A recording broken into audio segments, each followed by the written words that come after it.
Welcome to this chess video. So today we'll be discussing an old favorite sideline of mine, and this one is to play against the Dutch defense. Now here, as the position we have on the board, Grandmasters actually play this knight to h3 idea.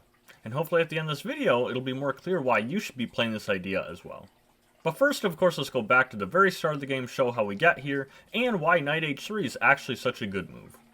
So if you begin the game with pawn to d4, then the Dutch defense will be starting with pawn to f5. And now the move that I like to play here is actually pawn to g3, just intending, of course, to fianchetto my bishop.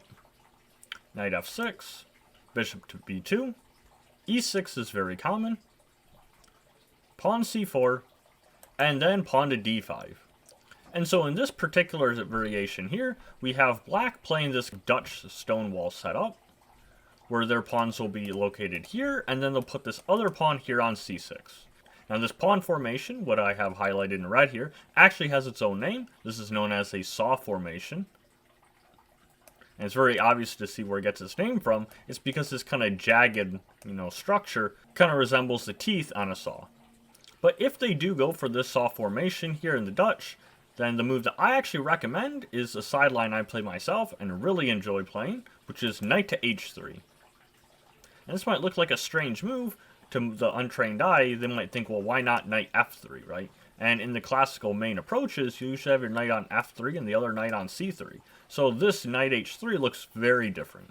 But the idea is actually very straightforward, where if they continue with their setup, then we castle, they'll develop their bishop, and now we see the point of our last knight move, where we can play now bishop to f4.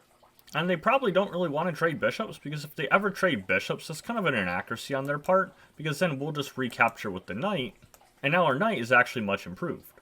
Of course, we are looking at this potentially weak pawn, and in some variations, this knight might actually relocate itself to here, and then possibly to e5. But we might touch on this a little bit more later. But let's say that black doesn't trade. Let's say that they maintain the tension here, and they want to keep pieces on the board. Very often, they'll retreat the bishop back to e7. And if that happens, some continuation could be something like knight to d2, castles, queen c2, and now you've gotten your pieces off the back rank, white's rooks are connected, and we're more or less out of the opening stage. Now white's ideas here will of course be playing for the e4 pawn break if allowed, but their other idea is if this bishop has ever left this square, or if there's a recapture on the square with the knight here, then this knight will relocate itself in many lines to here, and then possibly to e5. And this d2 knight will actually relocate itself to f3 in many lines. If I get rid of all the arrows here, then you'll see that we have the knights on these two squares. And from here, these knights are really doing a great job at controlling these key dark squares. And controlling those squares kind of highlights the fact that black is actually weak on the dark square color complex because they have so many pawns, especially the central pawns, on light squares. But let's go back to our critical position here and show you that knight h3 is not really just a sideline that's playing for tricks, because a lot of top grandmasters have actually played this move. And I'm just glancing through the database, I can see that Anand has actually played this, Karpov has played this, and even Pia Kramling has played this. So it's a very solid opening, of course. But I always like to give credit where I first learned things, even if it was many years ago and even if this is not a new idea.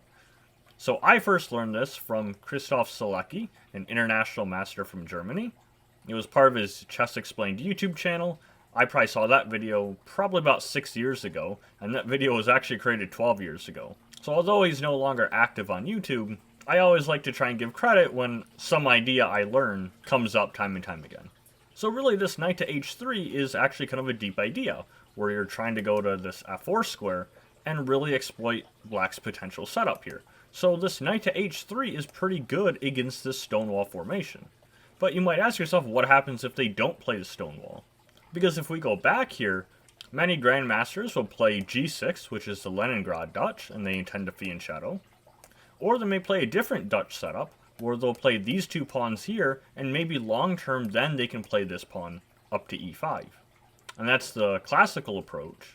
And against that, as well as the Leningrad, this knight to h3 doesn't really make much sense. I mean, just imagine if they get their e-pawn all the way up to e5, they're already controlling the square.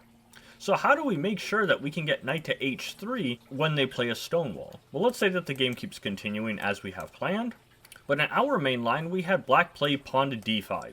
Well, in that case, black can actually be a little bit more deceptive in their approach and try instead to play pawn to c6, still intending the Stonewall idea, but they have not yet committed themselves. Because if we were to play knight h3 now, this wouldn't be so great. Because now this move can be answered by pawn to d6. And they're going for the classical approach. They've tricked us by move order, and they might be playing for this setup when our knight is actually not so well placed here. So what should we be playing instead?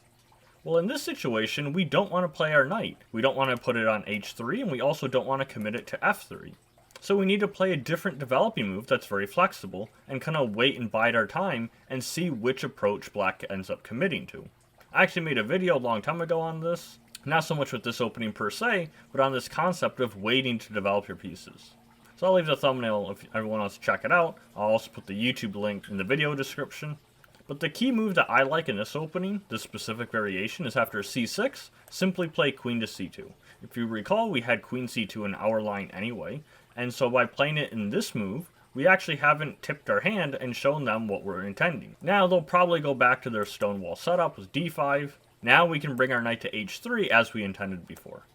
If instead of d5 they go with their idea of d6, then we can continue developing with this knight to d2, bishop b7, and then just start pushing for e4 immediately. And we just start fighting for the center. Usually if white can get e4 in the Dutch defense, oftentimes they're happy. And in fact, if you really wanted to get it in and you don't mind sharp gambits and interesting play, then literally on move 1 here, after the Dutch defense is played, your very second move can actually be pawn to e4, which is known as the Staunton gambit, and kind of an interesting idea that you could look into if this kind of thing is curious to you. But once you play a move like knight h3, that's the kind of thing that I think will throw off a lot of players who haven't really seen this before. Now something to keep in mind is a lot of Dutch defense players tend to be more with following their same pawn structure, and following the loose key ideas of that opening. So the Dutch defense is not an opening that you start memorizing really deep, sharp theory. It's an opening where it's more important to learn certain concepts and ideas. And so if you really want to get a feel for this, the best thing you can do is just practice it and see how you get in your games, or go Grandmaster games and see how they handle it. Now, as I've mentioned, knight h3 has been played by many Grandmasters, and so luckily it's very easy that you can use the database and just filter for a bunch of Grandmaster games and use that as inspiration in how to handle those positions. So this is an opening I play myself, and now that knight h3 is explained, hopefully you can add it to your repertoire as well. Thanks for stopping by, everyone. I'll see you in the next chess video.